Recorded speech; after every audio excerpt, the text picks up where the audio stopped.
نحمده ونصلي على رسوله الكريم اما بعد فاعوذ بالله من الشيطان الرجيم بسم الله الرحمن الرحيم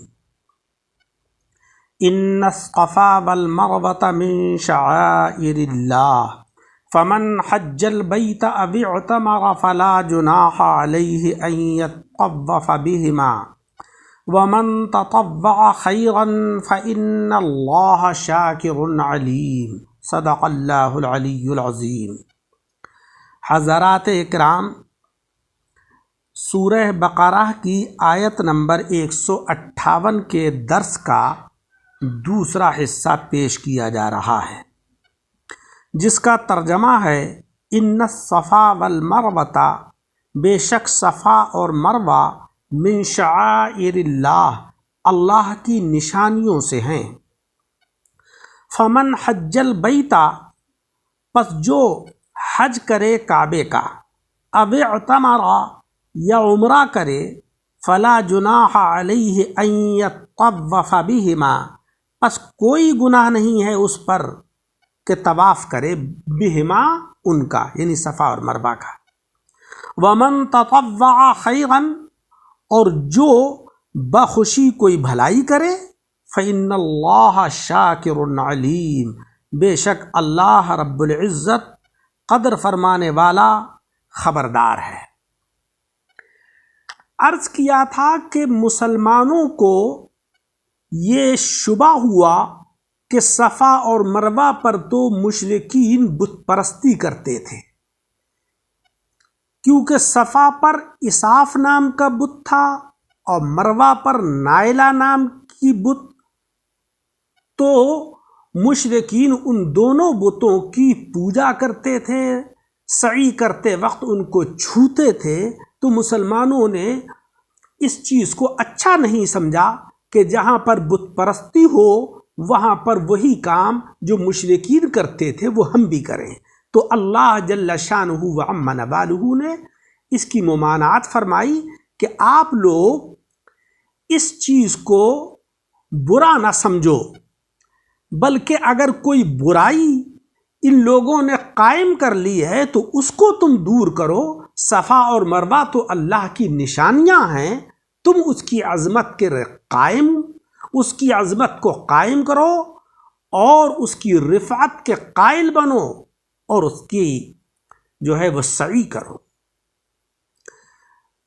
تو تم صفا اور مروہ کے درمیان دوڑنے سے اس لیے نہ ڈرو کہ اس میں مشرکین کی مشابہت یا بت پرستی کا شائبہ ہے۔ ان کفار نے تو بعد میں وہاں بت پرستی شروع کر دی، یہ پہاڑ تو اول ہی سے اللہ کی نشانیاں ہیں، جس سے تمہارے بزرگوں کی قربانی کی یادگاریں قائم ہیں، اور یہاں بہت سے دینی کام ہوتے ہیں۔ ان کی عظمت اور ان کی عزت ذاتی ہے، عارضی بتوں کی گندگی سے ان کا جوہر ذاتی کہاں چلا جائے گا؟ خاص خانہ کعبہ میں بھی تو بت رہے ہیں، اور بیت اللہ بت خانہ بنا رہا، تو کیا اس گندگی کی وجہ سے اس کی عزت گھٹ گئی؟ اس کا طواف اور اس کی طرف نماز بت پرستی کی مشابہ ہو گئی؟ نہیں۔ اسی طریقے سے یہاں بھی سمجھ لو، لہذا ہم تمہیں آگاہ کرتے ہیں کہ جو بھی بیت اللہ کا حج یا عمرہ کرے، ان دونوں پہاڑوں کے درمیان دوڑے، اس میں کوئی گناہ نہیں ہے، کیونکہ وہ رضا الہی کے لیے یہ کام کر رہا ہے، نہ کہ پوجا کی نیت سے۔ اللہ رب العزت کا یہ دستور ہے کہ جو کوئی نیت خیر سے کوئی بھی اچھا کام کرے تو اللہ تبارک و تعالی اسے اچھا بدلہ عطا فرماتا ہے۔ ایسے ہی تمہاری یہ سعی جو صفا اور مروہ پر کرو گے بے فائدہ نہیں جائے گی، کیونکہ صفا اور مروہ کو تو عظمت حاصل ہے، رفعت اور بلندی حاصل ہے، وہ اللہ کی نشانیوں میں سے نشانیاں ہیں۔ حضرات اکرام، اس آیت کریمہ سے ہمیں یہ معلوم ہوا کہ صفا اور مروہ کے درمیان دوڑنا حج اور عمرے میں واجب ہے۔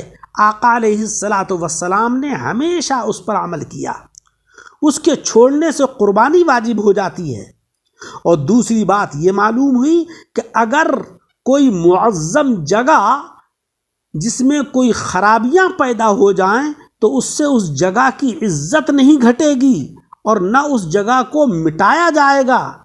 لہٰذا بزرگان دین کے مزارات پر عرس وغیرہ میں کچھ ناجائز کام بھی ہوتے ہوں، جب بھی قبروں کو نہیں مٹایا جائے گا، جیسے کہ اسلام نے بت پرستی کی وجہ سے خانہ کعبہ یا صفا مروہ کو مٹایا نہیں بلکہ بت پرستی کو ختم کرایا اور بتوں کو وہاں سے ہٹوایا۔ ہاں، کوشش کیجئے کہ اگر بزرگان دین کے مزارات پر کوئی غیر شرعی کام ہو رہا ہے تو ان ناجائز چیزوں کو مٹائیے۔ دیکھو، آقا علیہ السلام نے فتح مکہ فرما کر صفا اور مروہ بلکہ خود بیت اللہ شریف سے بت نکال دیے۔ اگر مسجد میں کتا داخل ہو جائے تو کتے کو نکالو، مسجد کو نہیں گرایا جائے گا۔ حضرات اولیاء اکرام کے مزارات پر آج کل جو ناچ گانے ہو رہے ہیں وہ یقیناً حرام ہیں۔ وہاں زیارت قبر اور فاتحہ خوانی، قرآن خوانی ہونا چاہیے، ناچ گانے ویسے ہی حرام ہیں، لہذا ناچ گانوں کو بند کرنا چاہیے۔ اسی طریقے سے مقدس مقامات پر تو بہت زیادہ وبال کا باعث ہوگا، کیونکہ ناچ گانے جو ویسے ہی حرام ہیں تو مقدس مقامات پر تو اور زیادہ اللہ کی ناراضگی اور اللہ کا غصہ نازل ہوگا۔ مسجد میں گناہ کرنا زیادہ جرم ہے بمقابلے بازار کے یا دوسرے مقام کے، کیونکہ مسجد تو اللہ کا گھر ہے۔ اللہ کے گھر میں تو اللہ کی عبادت ہونا چاہیے، نہ کہ وہاں پر گناہ ہونا چاہیے۔ اس آیت کریمہ سے ہمیں یہ بھی درس ملا کہ ناجائز کاموں کی وجہ سے سنت کو چھوڑا نہیں جا سکتا، لہذا قبور اولیاء پر گانے وغیرہ کی وجہ سے زیارت قبر جو سنت ہے وہ چھوڑی نہیں جائے گی۔ جس طریقے سے بتوں کی موجودگی میں خانہ کعبہ کا طواف اور صفا اور مروہ کی سعی بند نہیں ہوئی بلکہ بتوں کو نکال کر باہر کیا، ان کو وہاں سے ہٹوایا اور خانہ کعبہ اور صفا مروہ کو پاک اور منزہ کر دیا۔ دینی شعائر یعنی علامتوں کا برقرار رکھنا یہ سنت الہی ہے۔ جس طریقے سے صفا اور مروہ کو اللہ رب العزت نے باقی رکھا کیونکہ یہ بزرگوں کی یادگار ہیں، لہذا بزرگان دین کے تبرکات اور ان کے روضے وغیرہ ضرور باقی رکھے جائیں تاکہ لوگ انہیں دیکھ کر اپنے ایمان کو تازہ کریں۔ صفا اور مروہ پہاڑوں کو اسی لیے شاعر اللہ فرمایا گیا کہ ان پر کچھ اللہ کے محبوبین کا گزر ہوا تھا۔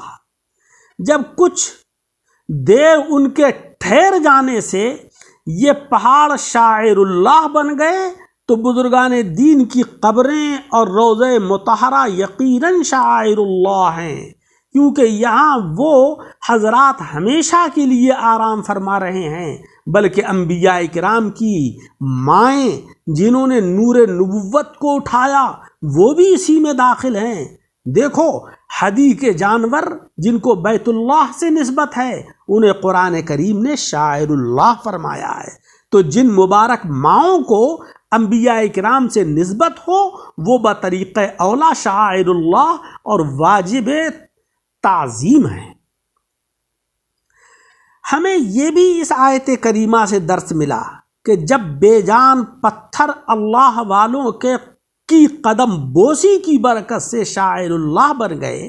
آپ کو معلوم ہے کہ صفا اور مروہ پر پانی کی تلاش میں حضرت ابراہیم علیہ السلام کی بیوی حضرت ہاجرہ دوڑی تھیں، ان کے قدموں کی برکت سے اللہ تبارک و تعالیٰ نے صفا اور مروہ کو اپنی نشانیاں قرار دیا ہے۔ حضرت ہاجرہ اللہ کی پسندیدہ بندی، اس کی اولیاء کرام کی جماعت میں شامل، حضرت ہاجرہ کے قدموں کی برکت سے مولا رب العزت نے یہ عظمت ان پہاڑوں کو عطا فرمائی۔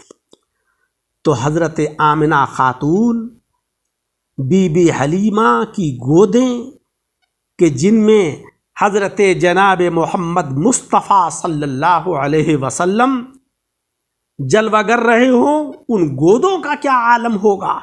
حضرت ابو بکر صدیق کا زانو، حضرت عائشہ صدیقہ کا پہلو جو آقا علیہ السلام کی آرام گاہ اور خواب گاہ بنا، وہ یقیناً شاعر اللہ ہیں، بلکہ شاعر گر ہیں۔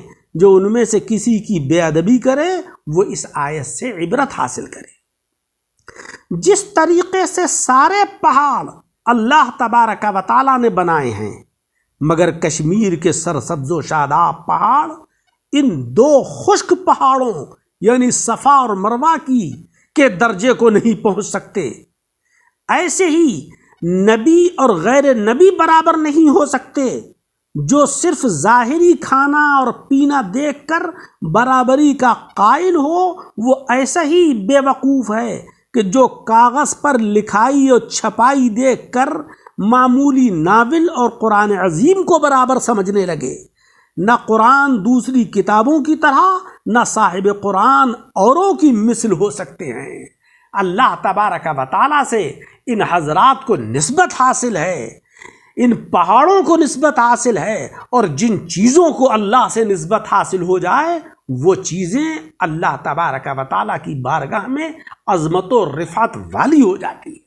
اسی کو مولا تبارک و تعالیٰ نے فرمایا کہ ان الصفا والمروہ من شعائر اللہ، بے شک صفا اور مروہ اللہ کی نشانیوں سے ہیں، پس جو بیت اللہ کا حج کرے یا عمرہ کرے تو اس پر کوئی گناہ نہیں ہے کہ ان کے پھیرے کرے۔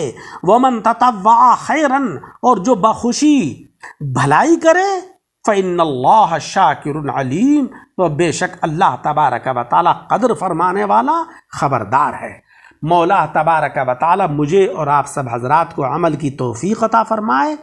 درس کو سن کر اپنے احباب کے ساتھ شیئر کریں، اور ہمارے یوٹیوب چینل دعوت حق درس قرآن کو لائک اور سبسکرائب کریں۔